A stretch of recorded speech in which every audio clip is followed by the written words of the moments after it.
dari Prodi Manajemen Rekayasa Angkatan 2020. Di sini saya akan menjelaskan pengertian dan perbedaan dari etiket dan kode etik, serta saya akan menjelaskan bagaimana penerapan dari etika dan kode etik terhadap lulusan manajemen rekayasa untuk meminimalisir risiko terhadap pemangku kepentingan. Mengenai pengertian etiket dan kode etik, di mana etiket merupakan prinsip dan nilai-nilai moral yang mengatur tindakan atau perilaku manusia. Sedangkan kode etik adalah seperangkat aturan atau pedoman perilaku yang ditetapkan oleh suatu organisasi atau profesi tertentu. Untuk perbedaan sendiri, etiket bersifat subjektif. Untuk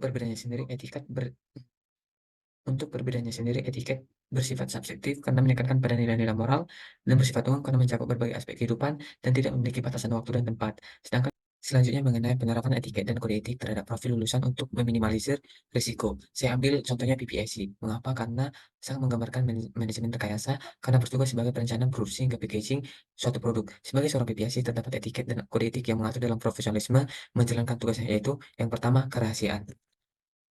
Dalam menjaga kerahasiaan informasi, baik itu perencanaan produksi, inventaris, dan segala informasi sensitif, akan meminimalkan risiko di mana kompetitor tidak mengetahui bagaimana perencanaan produksi kita, inventaris kita, dan segala informasi sensitif kita, sehingga kita dapat mengembangkan nilai added value perusahaan. Yang kedua, integritas. Jika kita bertindak secara jujur dan adil dalam semua aspek pekerjaan, termasuk dalam pelaporan data produksi dan inventaris, maka akan meminimalkan risiko. Di mana jika kita benar-benar melaporkan data produksi secara benar dan akurat, maka tidak terjadi penumpukan di gudang, sehingga tidak terjadi kerugian. Atau yang ketiga, kualitas. Jika kita memastikan bahwa produk-produk yang diproduksi memenuhi standar kualitas yang ditetapkan dan memastikan bahwa proses produksi berjalan sesuai dengan spesifikasi yang telah ditetapkan pada kode etik dan menjalankan etiketnya, maka produk yang kita produksi akan memiliki kualitas yang baik sehingga meminimalkan risiko terhadap penurunan retensi pelanggan terhadap pembelian produk terhadap pada perusahaan kita.